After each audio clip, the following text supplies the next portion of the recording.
Finally दिनै लामारबाय आरोना नै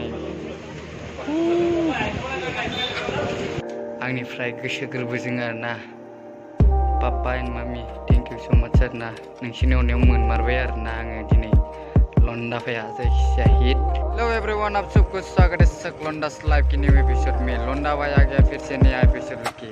माने आं बिराद गोबाव जाबायमोन ना गोदान एपिसोड लानानै फैया, मानो होनब्ला आंहा एसे माबा जादोंमोन आरोना प्रब्लेम जादोंमोन। माने बैसागोआव 29 एप्रिलाव आंना माने मोनसे गसाइ गामि होननायाव बैसागो फांसन प्रग्राम नायहैनायाव माने मबाइला गोमादों आरोना। माने आं गामसा गानदोंमोन ओमफ्राय जानजियाव एथेबना लादोंमोन ओमफ्राय मोसानायाव गदों आरोना। बेनि थाखायनो एपिसोडफ्रा आंना फैनाय जायाखै आरोना। बिराद गोबाव जाबायमोन आरोना 18-19 देससो जाबायमोन मबाइल गैया, मालायनि मबाइलजोंसो सोलिनानै दंमोन। ओमफ्राय सिमफोरखौबो बे नाम्बारावनो बानायफिनदों आरोना, गोमानाय नाम्बारावनो। ओमफ्राय खिन्थु मबाइलखौसो मोननाय जायाखैना। ओमफ्राय दिनै फाइनालि नेयै मोनसे गोदान मबाइल लानो सानदों लौंडा भाइया। ओमफ्राय दा नोंसोरबो लौंडा भाइजों थुफादो मा मबाइल लायो लौंडा भाइया मिथिगोन आरोना। होमबा थुदो।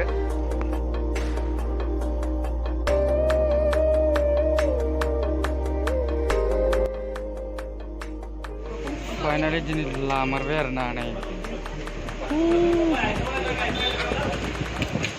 लाबायल' जायखिजाया गासिबो बिल सिल जाजोब्बाय।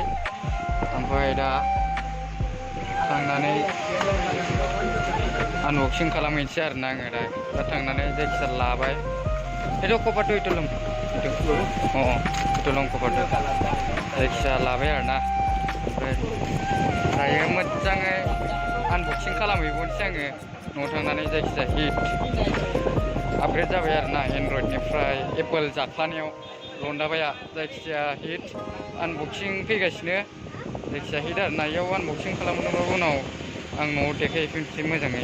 जायखिजाया हिट आरो बिराद गोबाव जाबायमोन ना आंना मबाइल गैया, मालायनिखौ लानानै सोलिबाय थानांदोंमोन आङो। ओमफ्राय दिनै लानो होननाया लानानै फैबाय आरोना। दखानावथ' मोजाङै देखायनाय जायासै। ओमफ्राय दा होमबाबो दखानाव आनबक्सिं खालामखाबायबा आंनियाव ओरैनो नोंसोरनो देखायफिनसै आरोना। जायखिजाया लानानै फैबाय, मा मोनदों बेजों लोगोसे आं देखायफानसै आरोना। नै बेयावनो आरोना मा मोनदों नायनोसै। कभार मोनसे लाबोफादों आरोना। कभारानो बियो 300 बिखायो, ओमफ्राय आंनो एसे डिसकाउन्टआव मोनदों 200नि लाबोदों आरोना। ओमफ्राय नैबेनो 20 वाट फास्ट चार्जिं आरोना, पावार एडेप्टार। ओमफ्राय बेनो 2000 मोनसेयावनो, फाग्लासो। ओमफ्राय नै फाइनालि नै आं जि टारगेट खालामदोंमोन लानो ओमफ्राय बेखौ दिनै लाबोमारबाय आरोना। दहाय दखानाव आनबक्सिं खालामखादोंमोन। ओमफ्राय होमबाबो देखायबावनोसै आङो। माने प्राइसआ मिलायैनि थाखाय एसे माबानानै खम समनिखौनो लानानै फैबाय आरोना आङो। नायनोसै एबार नै वाव, माने ब्लेक कालारखौसो लादों आङो। बे मडेला मोनसेल'सैमोन आरोना स्टकआव, ओमफ्राय गैलामोन। ओंखायनो आं बेखौ लानो एक्साइटेडजोंनो लानानै फैथारबाय आरोना। दखानावनो गासिबो सेटआप खालामजोबखादोंमोन आरोना। बेनो मबाइला। ओमफ्राय नै बेजों लोगोसे केबोलल' मोनो, जेबो मोना, हेडफनबो मोना, जेबो मोना आरोना। ओमफ्राय बेथ' जेनेबा बिलिं एड्रेस जाबाय।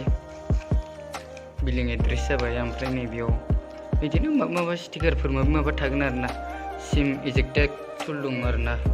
जायखिजाया बेनोसै, बेयावल' जेबो मोना। ओमफ्राय दाब्बा इल' आरोना। बेबोनो 2000खा, फाग्लासो मोनसेयावनो। एफा दाम, बेखौ मोनफाबावा मबाइलजों एक्सट्रासो बायनांगौ नोगोद गला। जायखिजाया मबाइलाथ' बेनोमोन आरोना। दिनै फाइनालि लानो होननाया लामारबाय आरोना। बाजेट मिलायाबाबो खम समनिबाबो जायखिजाया आंनिफ्राय गोसो गोरबोजों आरोना पापा एन्ड मामी थेंक इउ सो माच आरोना। नोंसिनि अननायाव मोनमारबाय आरोना आङो दिनै लौंडा भाइया। जायखिजाया हिट। जायखिजाया आंनि एपिसोडआ दिनैना बेनोमोन आरोना, फिसानो। जायखिजाया हिट आरोना। उनाव लोगो मोनगोन मोजां एपिसोडजों लोगोसे। ओमफ्राय नै बेनो जाबाय बिलिं एड्रेस। ओमफ्रायो बिनि प्राइसआ एक्जेक्टलि लादों होनबाथाय 55 लादों आरोना, राइट। ओमफ्राय चार्जारनि माबा पावार एडेप्टार लाफानायजों 57आनो जाहैदों आरोना एसे एनै डिसकाउन्ट मोनदों आरोना एसे ओमफ्राय जायखिजाया राइड प्राइसआ 57आनो थांनाय जाहैबाय आरोना जायखिजाया बेनोसै इद आरो